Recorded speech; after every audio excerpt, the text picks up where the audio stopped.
Hi. A couple of months ago, this picture became my favorite picture in the whole world. It shows a friend of mine, Piotr, and his colleague Tomasz, so two white programmers, holding a sign that says, "The world will be better when IT becomes less boring than this." And they shared this picture on Twitter under the hashtag #DonateBecause to animate people to donate to our crowdfunding campaign for Rescue Summer of Code. And in the next minutes, I'm going to share with you why this picture is so wonderful, why they are so right, and how we can make a community that looks like this into something that looks like that. Magic. Hi. I'm Anika, I run the Travis Foundation, and I'm really happy to be invited here on stage to talk to you. And I'm going to share with you the magic trick on how to fix your community in one day.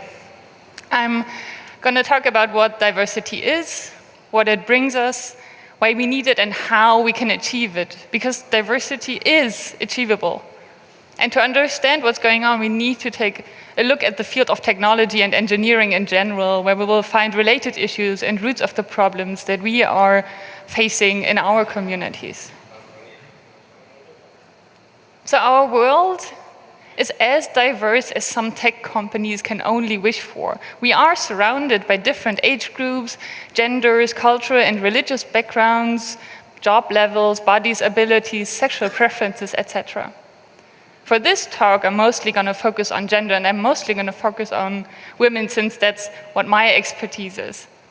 But for a second, let's look like what diversity would actually look like. It's not one pink bubble in a lot of blue ones, or the other way around. It's when you can't see what the dominating group is anymore, since there is none. And also, not everybody belongs just to one category, but to many.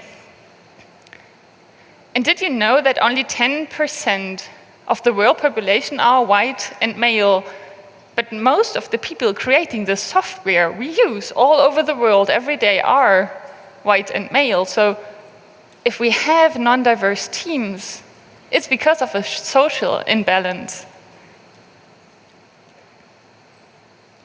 We solve the problems that we see, and people from the same background, with the same experiences, will come up with the same solutions and ideas. So on the other hand, diverse teams, so teams with people from different backgrounds and experiences, are more creative, innovative, and more productive than non-diverse teams, which has been shown by a huge number of studies.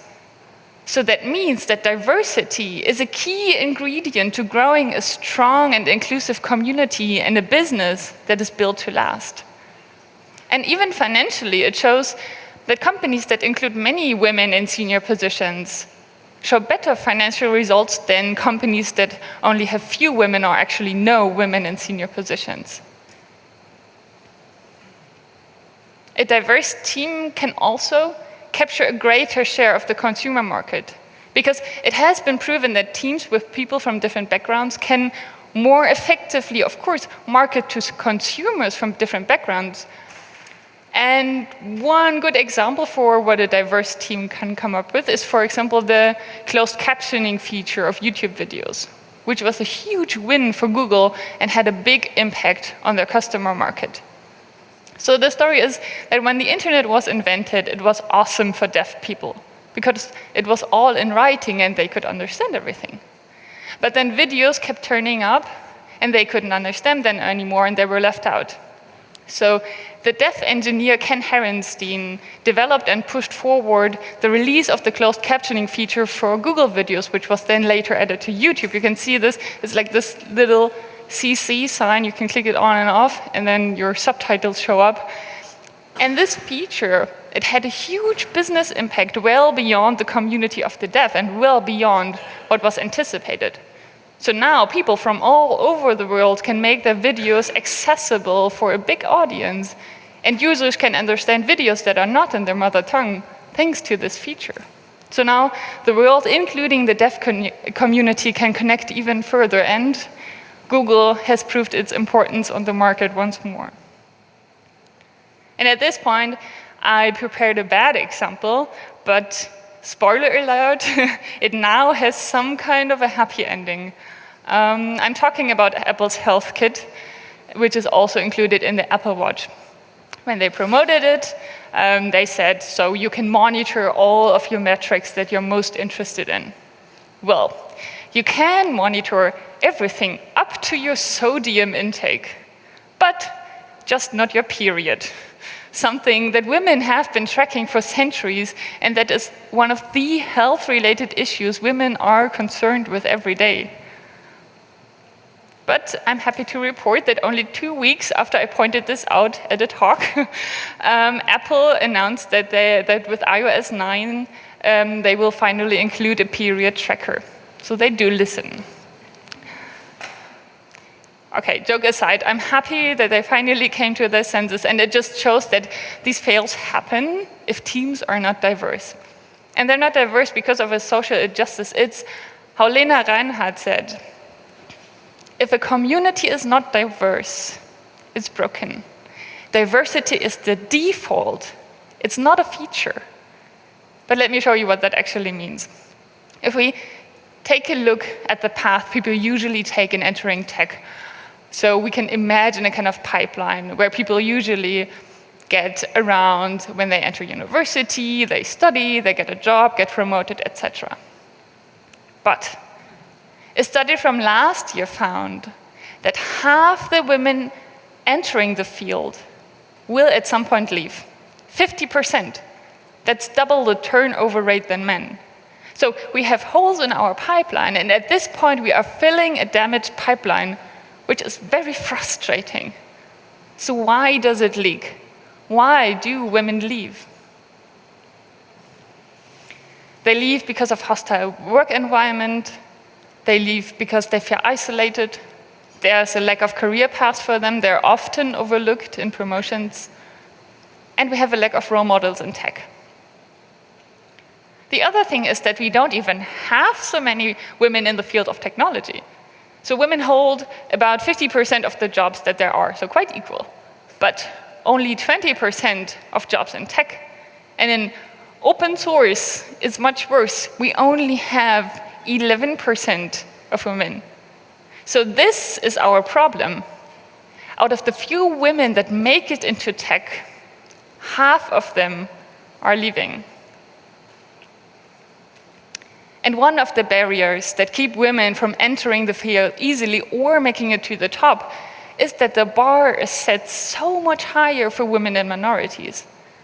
Research has found in blind studies that women's work has to be 2.5 times as good as men's to be considered equal. So this is because of unconscious bias and stereotypes we have. So let's quickly talk about this. Stereotypes. We love the idea that we can perceive something by just looking at it and seeing the truth. But our truth is actually shaped by biases and stereotypes. So there's this Harvard experiment which you can do online. It's called Implicit, and you can find a link in my slides on speaker deck. So this experiment tests bias. And it found that everybody has bias. For example, 70 to 80% have bias against women in tech. Even women in tech show these biases. Or people are preferring white to African American, or preferring young people. But almost nobody reports those biases, so everybody has them, but nobody thinks they do. Stereotypes. We learn them through cultural messages, portrayals in the media, comments from friends and family. And for example, I have this one of my favorite stories. So when I started to learn driving, I was of course like a little bit slower than everybody else and kind of try to not hurt everybody. And then this car comes up to me and I didn't react as fast as I could have or should have. And then this driver like drives past me and yells in German like Frau am Steuer Ungeheuer, which means women behind the wheel monsters. But the twist is that the driver was also a woman. yelling at me, which is very twisted in many ways, but it shows just how engraved these stereotypes are that we have. And it's really, really not easy to get rid of them, but we can do it. And one step is, for example, how we treat our kids. So this is my little brother and me fixing something with screwdrivers, and I just can't stress enough how important we are as role models for them and what opportunities we give them. So we should let kids discover our world without treating them differently because of their gender. They are natural adventurers, and we should let them live in our wonderful world without constraining them to role-specific behavior, which, by the way, changes every other century. So we should let them be kids, not girls or boys. So to summarize, a diverse team is not only a representation of the world and socially fair, it makes your team more productive, more creative, and come up with more innovative solutions. It creates an atmosphere where everybody feels more welcome. It makes people stay longer in your job, gets you better financial results, and a greater market share.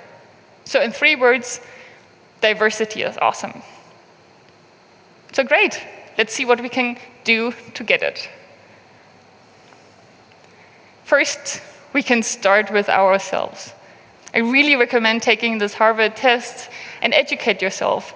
That helps you to accept that you do have bias and make your unconscious bias conscious. And it helps to counteract them, which also means to question traditional beliefs and always ask, why are we doing it this way?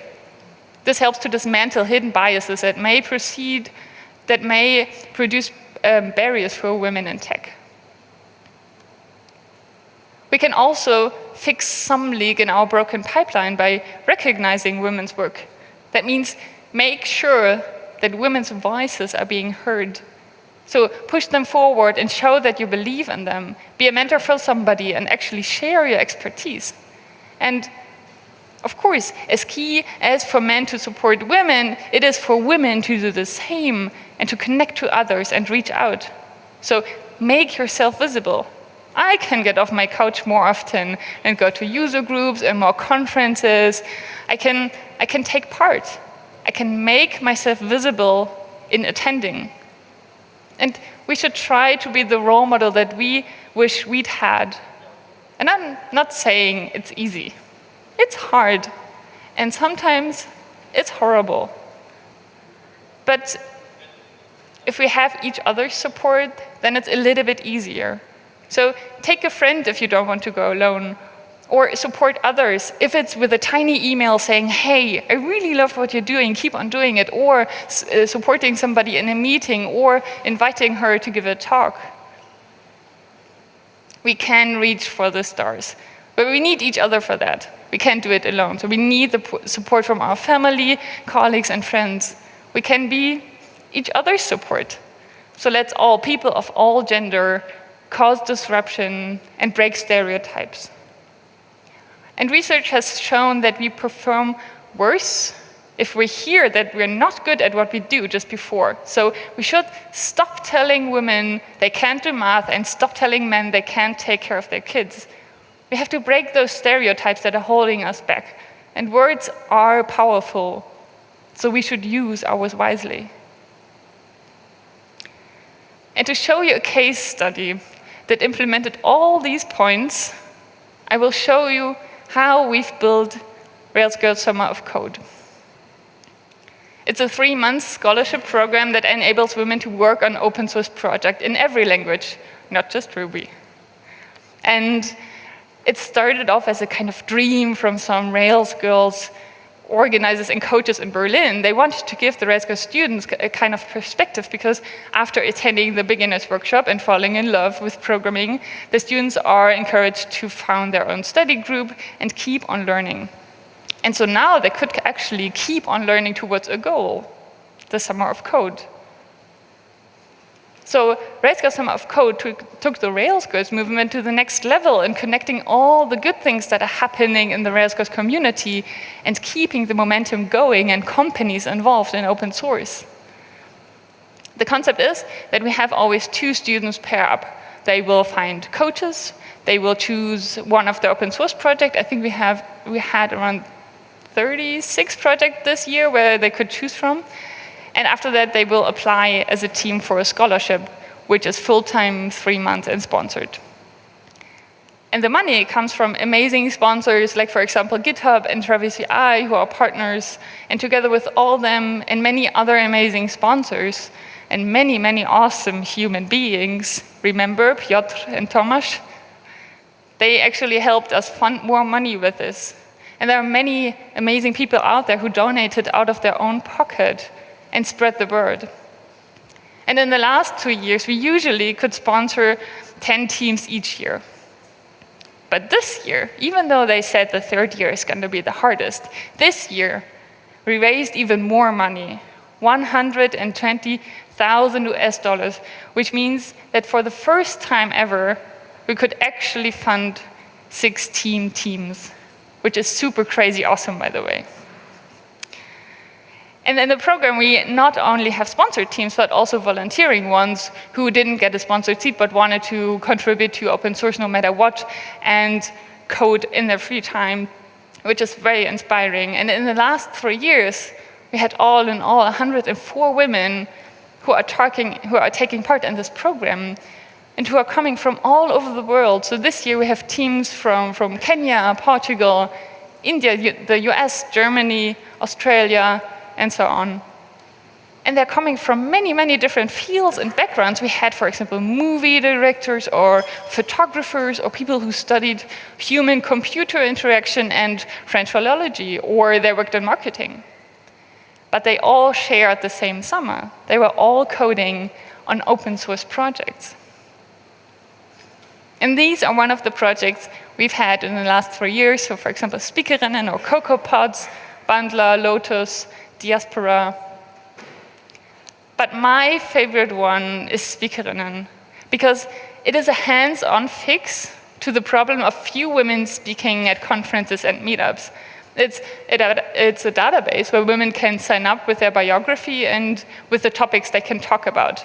And so all these amazing organizers can find their future speakers for conferences or meetups there. And I think it's a small-ish project for now, but I already have over 700 women signed up. So I think like 7 times as much as we are here today. 700 women saying, "Hi, I'm here. I am visible." And my favorite part is that it's built by a Rails Girls study group in Berlin. And because they meet on Mondays, they call themselves Ruby Monday Study Group. In short, Ruby Monsters. And Sven Fuchs, a colleague of mine, he started the group in 2012.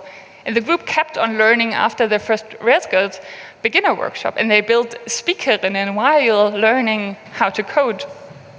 And two of the monsters, Anja and Carla, who were actually directing movies and working in journalism before, they made it into the first edition of Rails Girls Summer of Code. They contributed to Sinatra, and they spoke about their summer at a conference in Kiev, as many other teams did, with all over the world, conference from all over the world. And with this, they actually helped spread the word and the spark of Rails Girls Summer of Code. And Anja and Carla are both now working at Travis CI as developers. And they also submitted Speakerinnen as one of the open source projects we have this year. And they are mentoring the students during the summer, which is where actually their story took on speed. So this is such a dream story that I will never tire of telling it. It just shows what Rails Girls and Summer of Code made possible. But wait for it, it gets even better. Because Carla came up to me one day, she wanted to write a blog post about Rails Girls Summer of Code, and she asked me if we had any statistics about what the alumni are actually doing right now, which we didn't. So we asked all the alumni from 2013 and 14 what they're doing right now, and we found this. Over 90% of our alumni are now working in tech. And 8% of them even founded their own startups, which is huge. And it just shows once more how important initiatives like Rails Summer of Code are and how big of an impact we are actually having. So Anja and Carla are two of all these alumni, and they are now giving back to the program that changed their lives. And they are highly visible role models for others to follow suit. So to summarize, with Rails Summer of Code, we are introducing newcomers from different backgrounds to open source. We are increasing the newcomer friendliness of the communication and the culture around the projects. We're helping to fix leaks in our pipeline by creating supportive environments for women and boosting their careers. We even get more women into the pipeline and diversify open source projects or companies like, for example, Travis CI. So all in all, we created a hands-on solution for the lack of women problem we have in tech communities. And we motivate women to start and continue their careers in tech. So 3 years ago, I joined the Rails Girls workshop to learn about programming. And I was blown away. The workshop was buzzing with, I think, like 70 women falling in love with Ruby on Rails. And afterwards, I started Rails Girls Berlin with a friend of mine. And the community grew like crazy. And Sven started his study groups, and others followed in Berlin and all over the world. And now we have this international movement that is Rails Girls and Summer of Code, which is changing the future of open source. And it all comes down to one thing: the magic trick is you.